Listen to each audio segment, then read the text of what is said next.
Now, tonight we are privileged to host a man whose name has become synonymous with political strategy and organizational excellence. He is Fifi Franklin, and I need to put it in there, it's important. Kwetey, the General Secretary of the National Democratic Congress, who has etched his name in Ghana's political history as the architect of one of Ghana's most remarkable electoral victories. Hailed by many as the coordinator of coordinators, he sat at the apex of the campaign machinery, overseeing a vast and complex operation, yet never hesitating to descend into the trenches when the stakes were at the highest. Under his leadership, the NDC has transitioned from the shadows of opposition to achieving one of the greatest electoral triumphs, a feat that has galvanized the party and redefined its trajectory. But how did he do it as General Secretary? What strategies and decisions shaped this unprecedented success? And what does it mean for the future of the NDC and Ghana's political landscape? He also sits with a group, the group that's transitioning, that is, he's part of the Mahama transition team. We dive into these and more as we welcome the man at the heart of it all, Fifi Franklin Kwetey. Thank you very much, Raymond. I hope you are doing well. Very, very much so, and happy to be here, and happy to have a moment to share with especially all your many, many viewers across the country and beyond. Are you still basking in the glory of victory? Are you still overwhelmed or overcome by, oh, this was to you expected, so it wasn't a big deal? Let me say it this way, that we clearly knew that we had, should I call it, we had the force behind us. But you know, when you are fighting a battle, especially with the NPP, you can never at any point take it for granted that it is going to be a done deal. So every step of the way, we knew we needed to work super, super, super hard. But like you know, in every election, what matters most is whether you have the people with you. And once it is that we started sensing more and more that the mood of the country was right, the people wanted a change, we knew that it was going to be a good day. So we moved with optimism, not complacency, but believing that we had a mood of a country that was with us. Earlier today, the national youth organizer of your party was on Asempa FM saying that much of the thanks must go to you, coordinator of coordinators, for having that panoramic view and stepping in when the need arose whenever it was needed, and doing the very things that without that, many people wouldn't have succeeded. Like calling people and telling them, listen, you need to go back to this end because that's where you are needed more, and all of that. You are not a very big person, so, so I mean, body size. But how did you do that?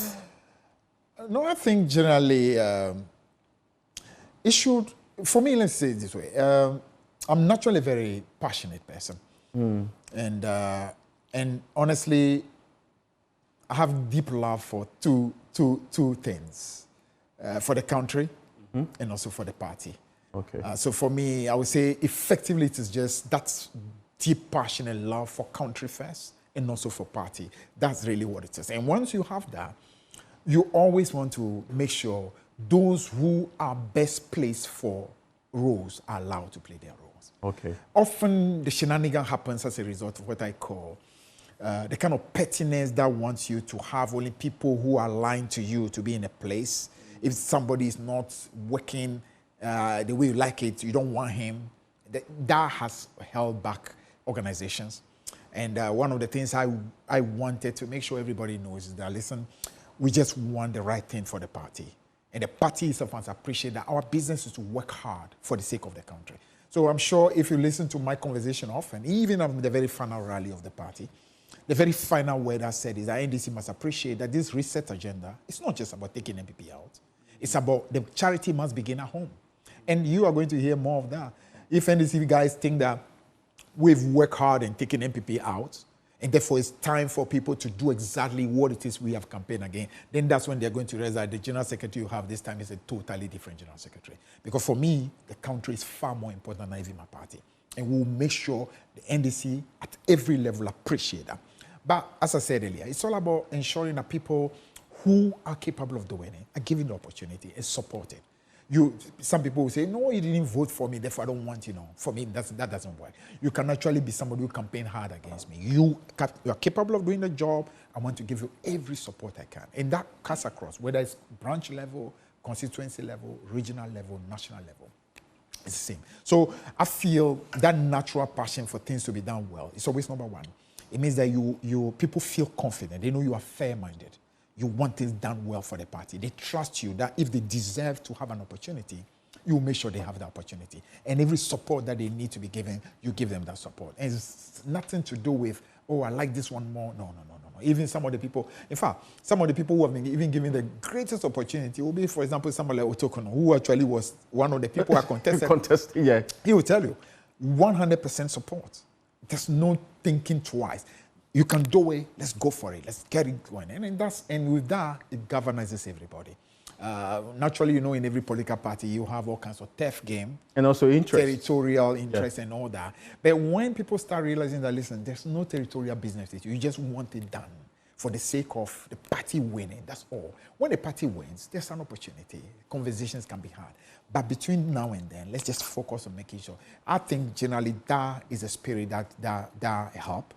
So everybody feels that, there is a driving force for things to be done well. There's no agenda. There's no premeditation. Everything is about the party. And once people feel fairly treated, trusted, they work to the maximum. It appears a united and galvanized front. That's the NDC today. Absolutely. It appears, of course, even before you won the election, it appears organized. Yeah. It appears a party that's poised for something more than just what has been happening in previous times. Absolutely. And it's interesting that you mentioned all of these things, but you must have faced massive challenges, right? Change is not easy. Naturally. You can appreciate. One of the first decisions we took when I became General Secretary was the decision that had to do parliamentary change. Mm-hmm. That was a difficult decision. Mm-hmm. But I can tell you, and those involved do know.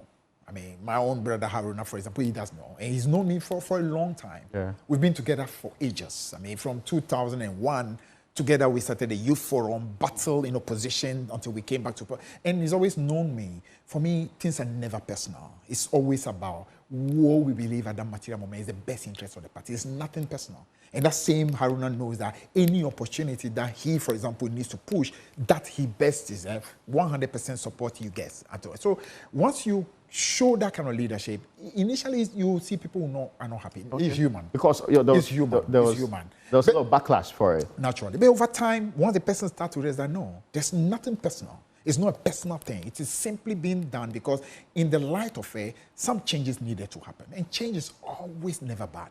You could see, for example, some of the dynamic changes that happen even in Parliament as a result of that. It's nothing to do with Haruna being bad. It's just that sometimes a new momentum is needed, a new way of approaching things. No matter how you look at it, it appears to have, whether it contributed or not, I do not know. Yeah. But the success today is that the party that had wanted 7 has moved straight to over 180 or so, and now we are not sure whether it's super majority or anything close to that. Absolutely. So I think did you envision that this could happen when you were making that change in the first place?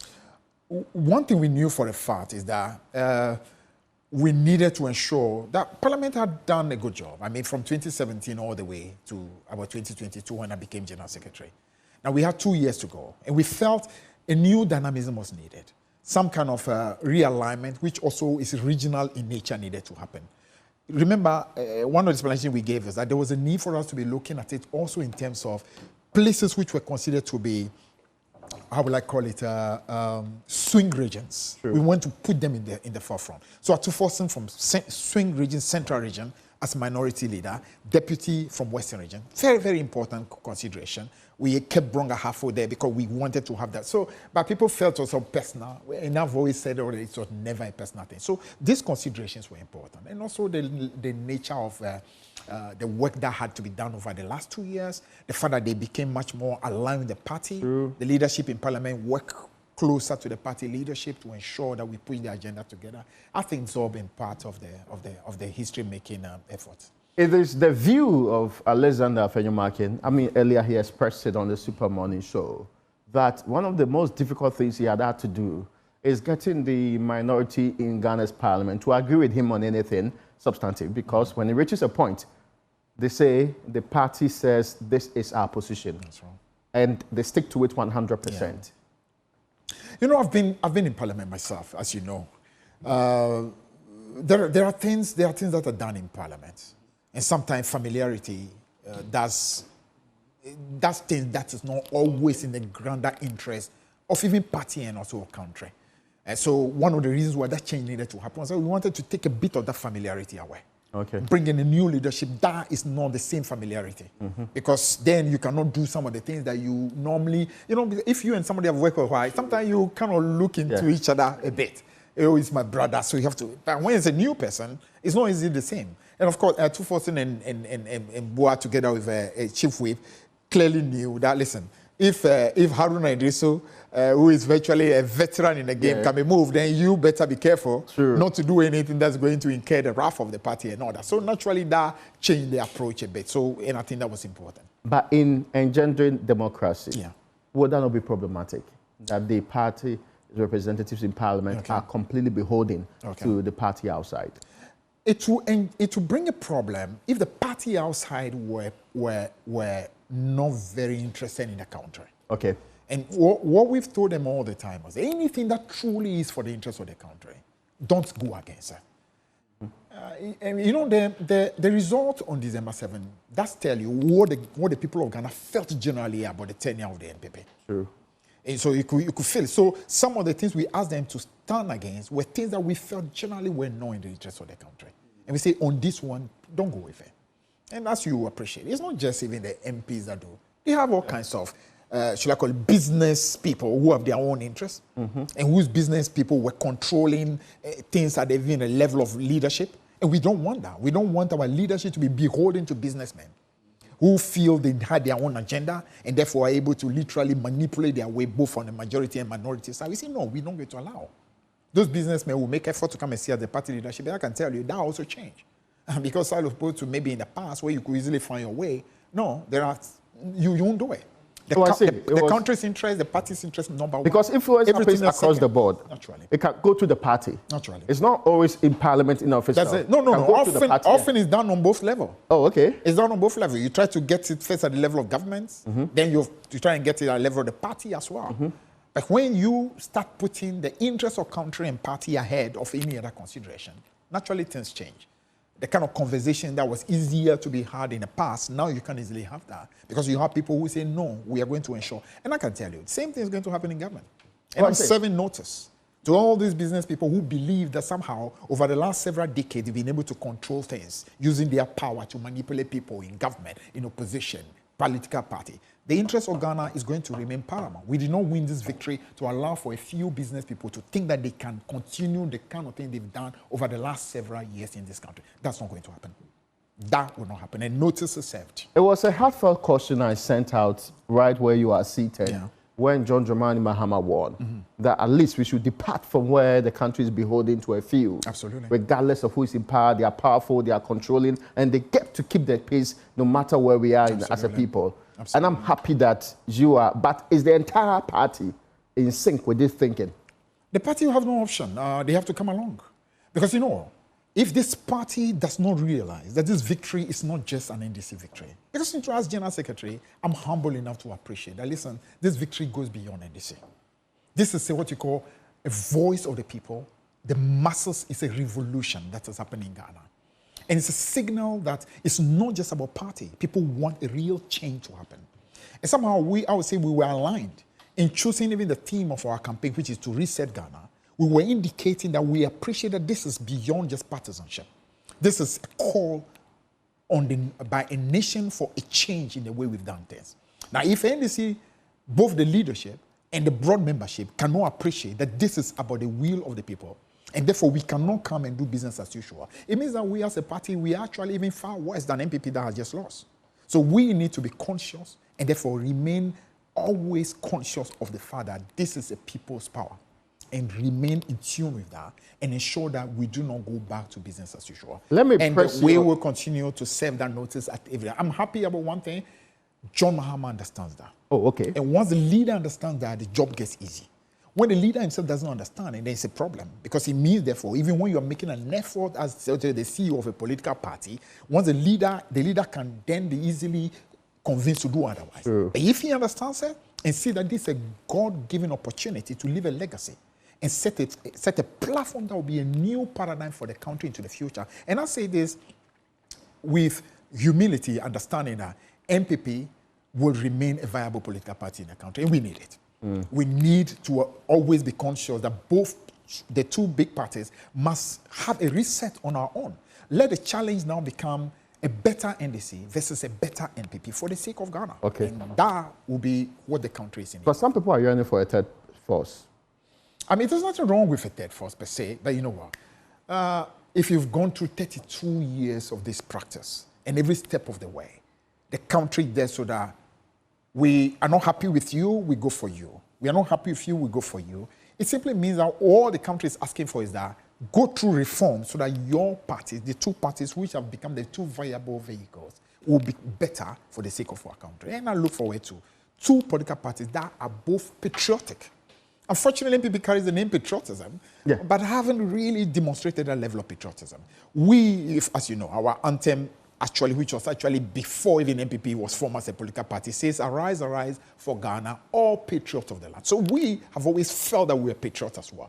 I'm saying that this is the moment to be true to that word that is in our anthem, calling on patriots to arise for Ghana, and the word that MPP has put in their own name about patriotism. Let these two parties become parties that genuinely love this country and put this country ahead of themselves. And if we can have that, trust me, Ghana will become the better off for it. What guarantee can you give the people of this country that it won't be business as usual? I mean, you've made very strong and sent signals, but people say you already took their monies for campaign. You actually have already committed yourself to being beholden to some of these businesses that control relevant state business in ways corrupt and are in any form depriving the people of the resources that they need. Sure. I mean, first of all, what I can tell them is that, first of all, we are grateful for all people who supported our party, and we are not going to say that we are ungrateful. No, we are very grateful.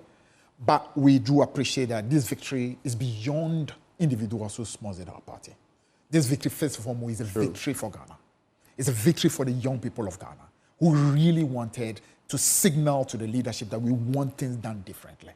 For me, I was young. I was just about 12 years in 1979 when the uprising happened. When people wanted so, and I see this is a democratic movement similar to what happened in 1979. And when you are in leadership, you must be conscious that this goes beyond just a select group of people who have supported you. Now, there are legitimate ways you can do business without retarding our country or without holding back our country. And the reset must begin with that understanding that this system where you think that it's just MPP is gone, so it's now our time to also come and do exactly what MPP does, because that must not happen. And Raymond, all over the world, there are ways in which people who are interested in business can do legitimate business without holding back their nation. And we just want to send that signal that anyone who believes that the only way I can make money is to defraud a country, is to cheat a country. Something that's supposed to cost 5, I make it 500 so that I can share maybe some of it with my political friend. That must go. That should not continue. For me, often that also just shows, I don't know how to call it, but is the level of retardation, the lack of creativity, the belief that the only way I can make money is to cheat. The only way I can be rich is to defraud. The only way I can make money is to make sure everybody else is kept low and only I high. I'm not just a son of Jerry Rawlings by accident. I am truly, indeed, truly that. That's what I truly believe in. And for me, my politics has always been that. And we want to make sure that the party hears that. And every time you hear me speak, you see that. I speak about the values of this party. In fact, I keep saying all the time that even as a party, we have had an erosion of our values. And it's important for us to be getting back to that quintessential beginning of the party, which was a party connected more to people, that wanted things done well, that wanted country to be at the forefront. It's not going to be easy because, as you know, we are human. Yeah, people will fight you. I've heard people say it's our time to actually spend. We've been out of power for almost 8 years. That's true. And it makes sense that we also, after all, we've seen corruption done in times past, and people get away with it. So it's not a big deal for us to also be comfortable in government. You have to take on these people. Yeah, that's true. But which is a very problematic situation. Because you know what? For example, when you hear me, for example, go after the NPP, and I say, listen, what these guys have done is wrong. I mean that in everywhere. And when I mean that, I say, it's wrong not just in the NPP, it's wrong in the NDC. So why would you... So corruption is corruption, no matter who's doing it. Absolutely. Why would you attack them for being corrupt, and you want to do the same thing? Just because it's not... For me, I never understand that. And so that's a message that somehow we continue to send through to everyone in the party that, listen, it's not going to be business as usual.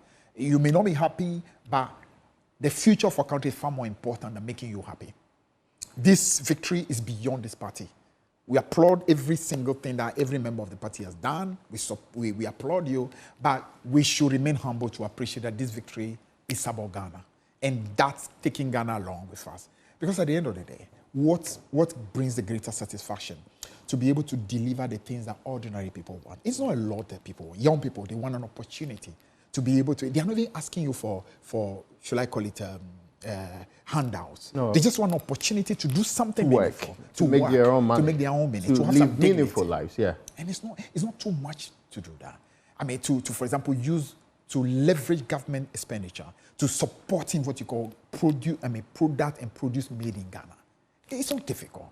To say, for example, instead of importing everything, as long as government has what you call the biggest spender in our economy, use that deliberately and support people who are producing. It's not asking for too much. You know, putting what you call loans into development as opposed to consumption. It's not asking for too much. So I don't really see why this should be difficult to achieve. Because at the end of the day, when it is achieved, the country as a whole grows. And when the country grows, all of us get better. There's a question I need to ask you about what made NDC win. Okay. The single most important one, I would even want to call it a trump card. Okay. That worked for the NDC now more than ever in its history. Okay. If you ask me? Yes. That delivered this margin of winning, not just the winning, the margin of winning. All right, let's say it this way. Tough to say, but as General Secretary, sat in a place where I could say things more than most people could say. And sometime in the very beginning of this year, around February, I started what I was intending to be a series of press conferences. So I did the very first one, which effectively was taking on the whole economy under Nana Akufo-Addo. Okay. After I did that press conference, it dawned on me very quickly that, you know what, this election is not so much about the press conferences. This election is not going to be so much even about our campaigning. This election fundamentally is going to be doing everything possible to stop what we for quite a while now have suspected to be systematic engineering, election engineering that NPP has perfected over the years. So our number one focus, and for me as General Secretary, I would say 80 to 85% of my focus was to ensure that we put in machinery that will stop the steal, that will deal with Ashanti region. Because we knew that what has been happening in Ashanti region is not organic. A lot of what has happened in Ashanti region regarding NPP and even our own numbers has never been organic. You had the difference between the NPP and the NDC was 1.14 million. The NPP won the extra 1.14 million votes in the previous election. I mean, your colleague Evans Mensah will tell you, I had the final meeting I had here in the studio. And before I mentioned to him that he should watch out, we are going to show to the country that what has been happening in Ashanti region in particular regarding NPP and even our numbers has never been organic.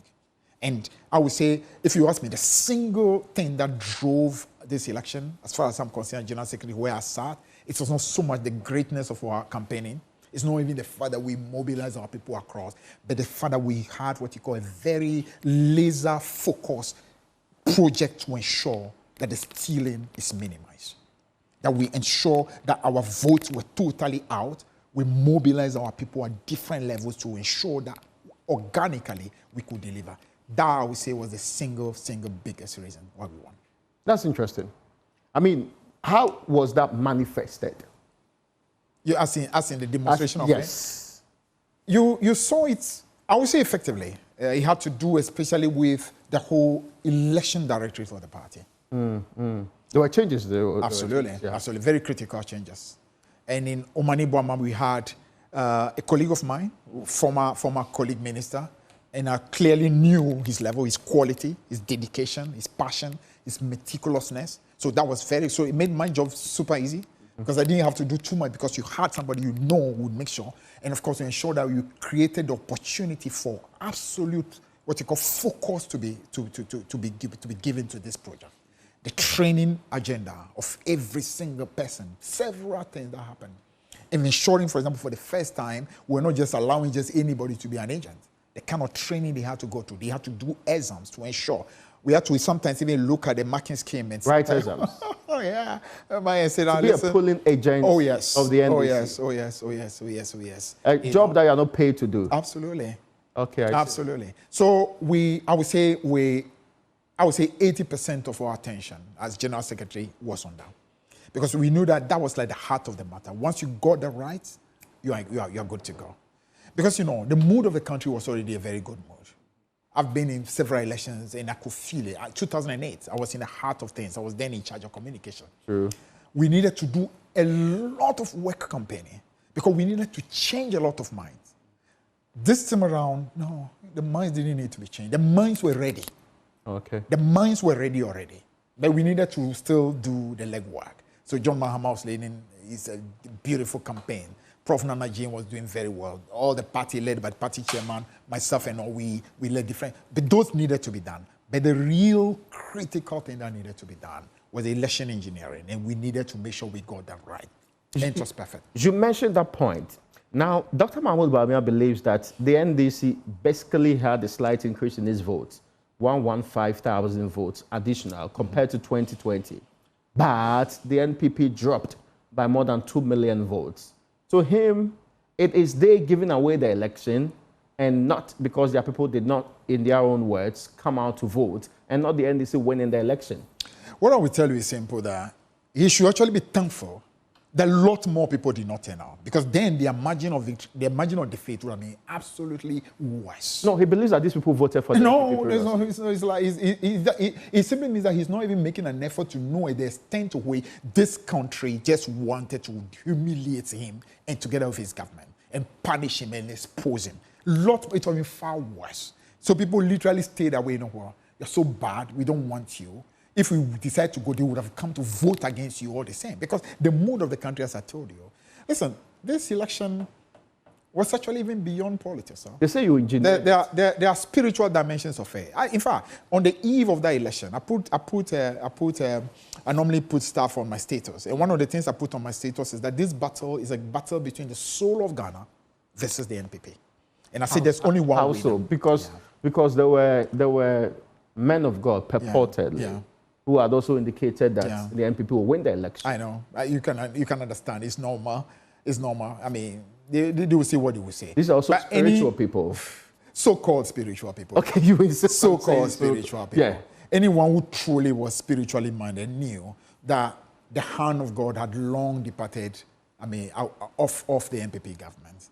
Because a government that inflicts so much economic pain, a government that shows so much deception, a government that shows so much unwillingness to accept responsibility, take accountability, tell the people that, what things are difficult. We know we have taken part in the problem. Therefore, we pledge to do something about it. Every step of the way, they kept lying, pretending that the problems were not from them. It's coming from Russia, Ukraine. It's coming from COVID. Every step of the way. That government cannot have blessing, especially when that government is in the middle of what you call not just destroying businesses of people, impoverishing people, taking money from even pensioners. Can you imagine the curse you have when people who have worked for decades, the small savings that they left, even that you take away from them, when you yourself safeguard your own money. You took those that belong to you, make sure they were not part of what you call the haircut, and you leave poor people to suffer. You think you're going to have blessings. So there's absolute massive what you call energy that was energy that was aiming to humiliate them already. If they were sensitive, they would have known. So Bawumia should be lucky. The defeats, the 41%, you should even be counting yourself blessed for getting it. You actually would have gotten far less if the full might of the country wanted to come out against you. It's the view of the MP for Efutu that you told lies, as in the end they say. You put a lot of dust in the eyes of the people. You kept on telling them that the NPP has impoverished them and made promises that were unsustainable to get power. Promises you would never be able to keep. For example, he believes that you will never be able to reduce or remove the taxes you are complaining about and still ensure that you have enough revenue to do all of the things you want to do for Ghanaians. It says that you will never be able to keep up with some of these promises, and the reality will dawn on Ghanaians that you used deception and exploited the situation to win the election. I don't know why you, anyway, but you should understand. I mean, you know, when you go through such a massive defeat, it's not easy. It's not easy. So I can understand my young brother, Afenyo is going through quite a bit. You know, Afenyo actually said it was going to be a case for him to sit at the place of the minority. Yeah, I reminded him earlier today. Now he's become what you call the leader of not a minority, but of a micro minority. So that tells you. Not very happy with. But anyway, exactly. But he says it's time. Yeah. I mean, it will change. The next 4 years, things may change. But yes, you're No. I mean, as a politician, I'm humble enough to appreciate that at the end of the day, it's always going to be the will of the people. If in 4 years, the people feel that, listen, NDC, we are not happy with what you've done. We think we should give an opportunity to people. We allow the people of Ghana. That determination must come from there. But the point I'm making is this. Listen, we said a number of things. We said, for example, MPP, for example, tried hard to deceive the country that we were coming to office in order to come and scrap what you call the free SHS. Yeah. When every step of the way, even in 2020, we explained that no, our job is to make sure we positively review things that are okay. We don't have a problem in principle with free SHS. We want to just make sure that it is positively reviewed by taking out the challenges and making it a better program. But are they not justified, really? Even if it was for propaganda purposes previously, are they not justified by the most recent comments of former Finance Minister Sektepe? First and foremost, Sektepe does not speak on behalf of the NDC.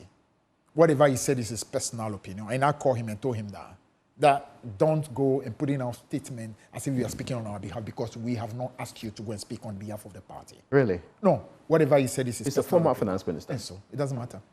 Even me, as former deputy, former agri, former transport minister, yes. If I were not occupying the position I'm occupying in the party and I go and say something like that, the party is right to call me and say, no, you don't speak on our behalf. And I will accept that. Okay. So Sektepe does not speak on our behalf. That's the first one. Two, John Mahama, who is the flag bearer, has again and again, he's even came out 2 days ago to explain that it is not true that NDC has any problem with the free SHS to scrap it. No, our aim is to make sure it gets better, to put up system to take up the challenges and make it a better place. So that tells you that Afenyo saying that we actually lied. I don't know what you mean by lie. We said, for example, that we're going to take out the e-levy, but they themselves said we're going to take out the e-levy. So are they therefore saying that they were lying? So if they can promise that, it means that it's feasible. Because after all, the e-levy that they said was going to solve all the problems of Ghana did not. We brought e-levy, and in spite of bringing the e-levy, this country's economy has absolutely gone through the humiliation that we've never seen before. So it tells you that e-levy was never a solution in the first place. There were creative ways to be able to unleash the economy without necessarily going for e-levy, and they went for it.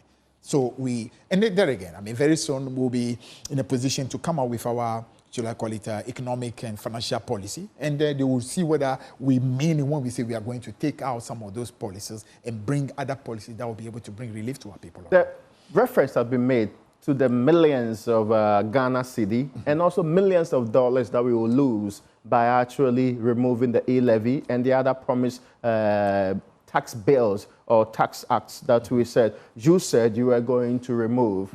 Some say that hole is too much to plug, and you will not be able to plug that hole. Yeah. That has come from basically people who think you should rather think about re-engineering, and in the words of Yao Salko, re-engineering taxes, rather than outright remove all of these three or so main ones, mindful of the gap and the hole that you are going to fill in, especially when you have not been given an inclination as to how big of a hole we are sitting in today. Yeah, I would say that sitting where I am, I happen to be on so there's a transitional subcommittee on finance and economy. Okay. And so clearly we are getting to appreciate exactly the magnitude of the difficulty because we are demanding what you call to get full details on every level on the issues of debt, on the fiscal situation of the country, on the budget, and so on. So I would say we are in a position, therefore, first to know the difficulties and also to look at the answers we have in order to be able to deliver on our mandate. And there again, this is not the first time as a party that we will be coming into government and meeting challenges. It's true that the level of the scale of the problem this time around is much, much bigger than we've ever met. But we've met very, very big challenges in the past as well. In 2009, when we took over, we were not taking over a country. Even though today, somehow people forget. People create the impression as if President Kufuor left an economy that was so strong. No, President Kufuor's economy in 2008 was not strong. Sure. No, it was not. CD depreciated in that final year by over 20%. What's the name, in terms of balance of payment of our country was very, very terrible. You had an inflation at the time we took over was 18%, running quickly to 21%. The banking sector was in problem. TOR was in crisis. Ghana Commercial Bank was literally going off. There were massive, what you call judgment there that we had inherited. As far as the economy itself is concerned, we had all kinds of problems. So the deficit was actually 15% at the time in 2009 we took over. The first budget we read in 2009, deficit of 15%. On commitment basis was 22%. So we're not talking about an economy that was strong at the time. It took us time to be able to start building that economy again. People said, oh, because Kufuor left in the very final year, left a growth of about 8%. Therefore, they thought that was enough. No, that growth was what I call very cosmetic growth on a nominal level. In terms of the real economy itself, the fundamentals were very, very weak, and we had to work hard to bring that economy to a place where it became stronger over the first 4 years. So this is not the first time we are meeting a challenge. We've met those challenges before. But this is gargantuan. This is quite unprecedented. I agree. Absolutely. I mean, we have interest payments we have deferred for God knows how long. Debt payments we had also deferred for God knows how long. That's true. So despite whatever people tell us, some of us know that it's not going to be a walk in the park for anybody going into next year. I completely agree with that. And yet, you intend to remove taxes and also promise other things to people across the country. That's true. That is going to be difficult to do. It definitely is not going to be an easy, we are aware that it's not going to be an easy thing to be done. But then again, you must appreciate, it's always about being able to take the country along with you. And that's one of the things John Mahama promised, that we want to make sure we have a proper, economic conversation. Okay. Listen, there are brilliant there's ideas. A forum promised. Absolutely. There are brilliant ideas in this country that you are able to take on board. There are people who are working in different sectors who themselves can tell you about ways in which you can do things much, much better. But sometimes when you have that kind of arrogance, where you think you know it all, so for example, let me give you a typical scenario, where, for example, people who have been in the educational sector, and who, for example, know that the manner in which you're implementing the free SHS is bringing what you call problems to the sector. The quality of education of our children was actually going down. You were literally, maltreating our children even in the boarding houses by even the food that you are giving them, the amenities you are giving. All they want is allow us to come on board for us to bring ideas. You say, how dare you bring ideas? The teachers who are involved, you don't want to, you are penalizing them. When they dare open their mouth, you want to transfer them to all kinds of places. You are not going to be able to get ideas. What we want to do, instead of coming and pretending we know it all, every problem is Russia, Ukraine, and COVID, we want to bring different people on board and listen to people in order to get different ways in which it can be done. We also don't forget, once you come as a new government, you also have a certain, latitude to be able to renegotiate certain things. Certain difficulties, some foreign government that became tired because of the level of corruption that they see, the level of arrogance they see. They are not willing to have that kind of conversation. A new government has that kind of capacity to have that goodwill to be able to do some renegotiation and get things done. And I believe that a lot of that is going to be beneficial in terms of the very first few months of our party. You did mention the work of the transition team, and you say you have an idea of where we are currently, or getting an idea. Yeah. Seriously, how big of a problem do we have on our hands when it comes to debt? It's massive. That's all I can say. It's massive. Unprecedented. Levels that we have never seen before. So naturally, that's a huge, huge problem. And we are going to ensure that the country, we are going to ensure the economy is getting back to pre-COVID levels. The economy is getting back. It's very strong. And that, I feel sad for this country when people still do not realize that you cannot continue deceiving the people. Candor in politics must become the oxygen of politics. But I think so many politicians believe the only way you can survive as a politician is to continue playing games and deceiving people.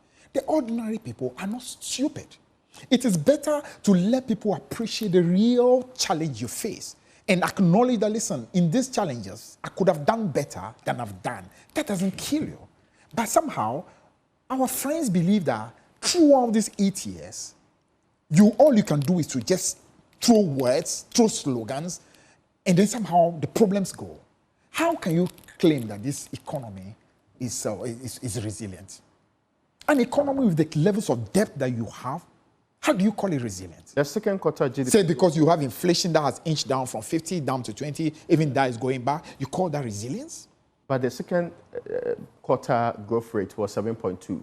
You know what? Anybody who knows a bit of economics will tell you, when you are coming from a place of disaster, even the least movement forward you have looks like so huge in percentage terms. And genuine people don't praise that. It's like me, let's say it this way. For the first time in our history in 2007, Agric had negative growth, which has never happened since. True. Never before. Don't remember Fourth Republic ever happening. It never happened since then. It happened during Kufuor's time, 2007. I think about 6.2% negative growth. Listen, the following year, the little movement you make in terms of production will look huge in terms of percentage. So when you are having the kind of catastrophe that we have, and then somehow you've seen this recent quarter looking good, if you are honest and humble, you will not be praising yourself. Because you know that this is nothing in comparison to the magnitude or the problem that you have. But somehow, you know what? They need to, for them, they are again looking elections. That's a tragedy of our friends in NPP. They are so obsessed with elections. So doing things well is not their number one priority. What can we say that somehow can let people feel good about us so that the next time we want to compare? So they're looking at, okay, the next time we are coming for an election, we need to be able to say that, you know what, things were actually good by the time we are living, and then use that. So that tells you that they have not even learned a lesson. The lesson Ghana should have taught you, MPP, is that we want leadership of candor. Tell us the truth. Stop gaslighting the country. Stop taking us for fools. Stop treating us like we are little children. We don't want that. Tell us the truth. But this finance minister obviously has not learned. And obviously it's government, because it's not just him. And Nana Akufo-Addo said the same thing. When we met at the transitional meeting, he actually made a statement. And he made a statement and he was smiling. And I'm like, there's nothing to smile about, Mr. President. What you are saying here, you should know. You should know. This nominal thing you are throwing about, look at the real numbers. The real numbers show that this economy is still in serious crisis. But that's who they are. Because they need to boast and create an impression that we are making things better. You're not making anything better. Things are taking a certain natural course, but the fundamentals are still very, very weak. After this break, we'll continue our conversation with the NDC's General Secretary, Fifi Franklin Kwetey, in his very first interview post-election victory.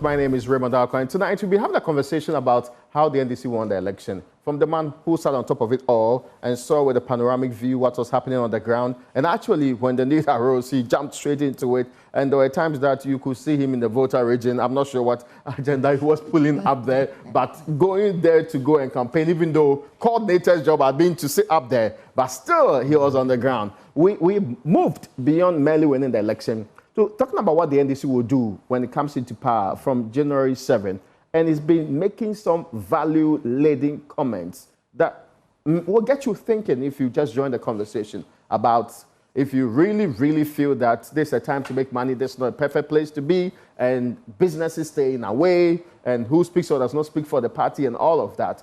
And he's not going to play, and that's perhaps a question we should start this note on. You're welcome, sir. Thank you very much. So, Fifi Franklin Kwetey, this is the first time since the NDC won he's been out there speaking. So you heard him here first, and he's not pulling punches at all. Now, there's a question that's important. Yeah, and before that question, let me use the opportunity to actually thank the delegates of my party, all the constituency executives, all the way to national, who 2 years ago were instrumental in helping me voting for me to become the general secretary. Today is exactly 2 years when that victory was achieved. So I want to use the opportunity and thank all of them. On behalf of the National Executive, we want to salute all of you.